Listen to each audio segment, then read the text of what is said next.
আগামী দিনে এনডিএ শক্তিশালী হবে বললেন শ্রমিক ভট্টাচার্য। বিজেপিতে মিশে যেতে পারে এনসিপিআই, তা নিয়ে জোর জল্পনা চলছে। এই জল্পনার মধ্যেই মঙ্গলবার দিল্লিতে প্রধানমন্ত্রী নরেন্দ্র মোদীর নেতৃত্বে সংসদ ভবনে মঙ্গল মিলন বৈঠকে যোগ দিলেন এনসিপিআই এর 9 জন সাংসদ। বৈঠক শেষে সাংসদ শতাব্দী রায় বলেন, অত্যন্ত সুশৃঙ্খল বৈঠক হয়েছে। এমন সুসংগঠিত কর্মপদ্ধতি তিনি আগে কখনো দেখেননি।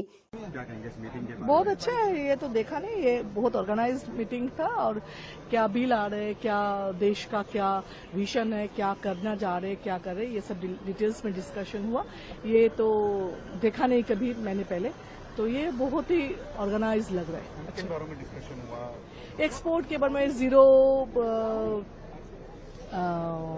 एक्सपोर्ट जो मतलब क्या बोलते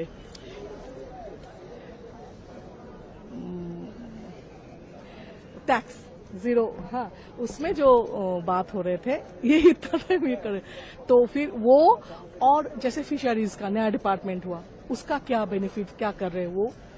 और सेकेंडली जो बात पीयूष गोयल ने किया, उसका जो जो कौन सा देश से कितना एक्सपोर्ट का क्या क्या बात हो गया, सब कुछ वो बोल रहे हैं। के बारे में बताया, जो बिल के बारे में, ये बिल के बारे में भी बताया, और आगे भी क्या होगा, क्या क्या बिल आ रहे, ये सब बोल के बात किया।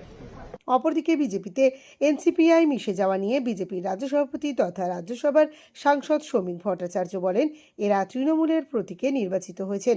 আসলে তৃণমূল নেতৃত্বের প্রতি ঘৃণা, বিতৃষ্ণা, অনাস্থা আজকে এদেরকে এই পর্যায়ে এনে দাঁড় করিয়েছে। এটা তৃণমূলের আভ্যন্তরীণ বিষয়, কিন্তু এনডিএ এর শরিক হিসাবে এরা কাজ করবেন। এতে এনডিএ শক্তিশালী হবে। নির্বাচিত জনপ্রতিনিধি হোক কিংবা দেশের সাধারণ মানুষ, প্রত্যেকেই এটা জানেন যে ভারতবর্ষের এই মুহূর্তে উন্নয়ন, অগ্রগতি, প্রগতি এবং বিশ্বাঙ্গনে ভারতবর্ষকে প্রতিষ্ঠা করতে পারেন একমাত্র নরেন্দ্র মোদী এবং নরেন্দ্র মোদীর নেতৃত্বে এনডিএ সরকার। তাই অনেক নতুন মানুষজন তারা এনডিএতে সামিল হচ্ছেন। এই কর্মযজ্ঞে তাদের অংশীদারিত্ব থাকুক, এটা তারা মনে করছেন, এবং যারা আসছেন এনডিএও তাদের স্বাগত জানাচ্ছে। এখন একটা প্রশ্ন আছে যে এরা তো অতীতে তৃণমূল কংগ্রেসের নির্বাচিত জনপ্রতিনিধি ছিল, তৃণমূলের প্রতীকে নির্বাচিত হয়েছিল। আসলে তৃণমূলের কার্যপদ্ধতি, তৃণমূলের নেতৃত্বের প্রতি ঘৃণা, বিতৃষ্ণা, অনাস্থা আজকে এদের এই পর্যায়ে এনে দাঁড় করিয়েছে। এটা তৃণমূলের আভ্যন্তরীণ বিষয়, কিন্তু এনডিএর শরিক হিসেবে তারা কাজ করবেন। এটা তো এনডিএ শক্তিশালী হবে।